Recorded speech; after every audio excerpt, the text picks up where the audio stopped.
All right, problem number 7. Californium 248 has a half-life of 333.5 days. And we want to know how long would it take a sample to decrease in size by 15%. Well, we know its half-life, which means we need to figure out its rate. So how does this model work? P of t is the population after time t. P naught is the initial population. E is just the natural number e. K is your rate, either growth or decay, whatever it happens to be. And T is time, whatever your time units are. Our time units are days. Okay, so let's fill out what we know.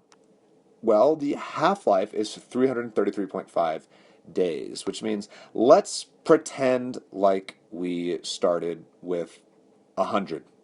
A population of 100. Okay? Let's say we started with 100. So then our equation would be 100 times e to the power of k, I don't know what my rate is, times t. And what should t be? Well, let's let t be the half-life. Time, which is 333.5. By letting the time equal 333.5, that means my initial population should have halved itself. So my P of t and my population after time t should be 50, half of what I started with. And we need to solve this for k. So solve it. First step would be dividing by 100. 50 over 100? Well, dude, that's 1/2. Look, it's called half-life. And look, we ended up with 1/2. So 1/2 equals e to the k times 333.5. So rewrite this puppy in log form to get that exponent down.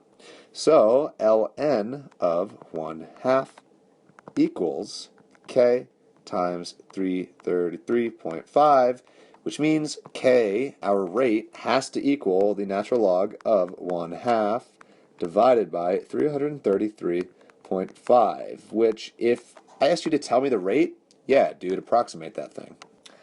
But if you're actually using that value, which we will need to use, do not approximate it. You have to store that variable. So let's crunch that number real quick. You should get roughly negative 0.002. But again, the decimals go on, 0.78403.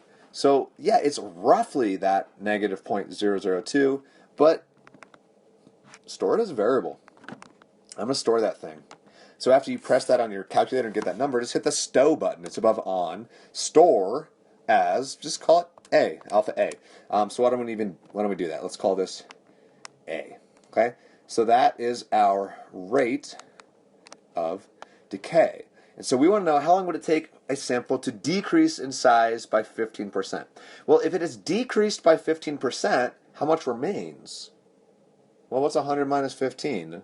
Well, 100 minus 10 is 90, and 90 minus 5 is 85.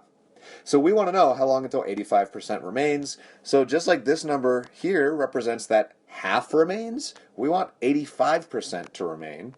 So 0.85 equals e to the rate, which is a, times t. Now a is not an unknown. A is our rate. We're just using the stored variable here, and we want to solve for t. So logs, yo.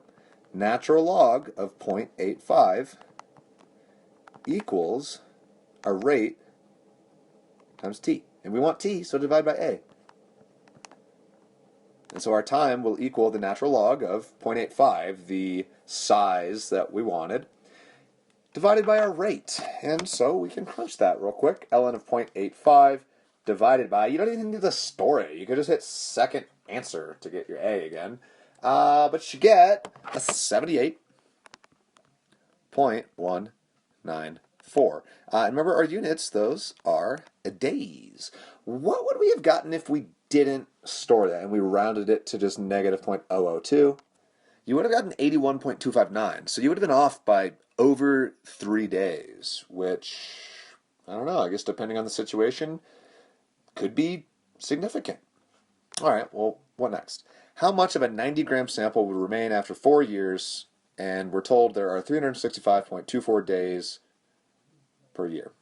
So how many days is that in 4 years then? Well, 4 times 365.242 It's giving us 1,460.968 days in 4 years. So, using our model, how much of a 90-gram sample would remain? Well, that's P of that number, 1460, ba ba ba ba ba ba ba 0.968, right? Our population after that amount of time will equal our starting population, which is 90 times e to the power of kt. Our rate is that a value that we stored times our time, which is 101,460.968.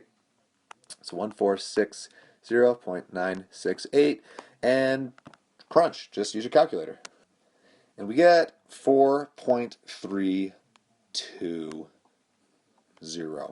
So 4.32 grams will remain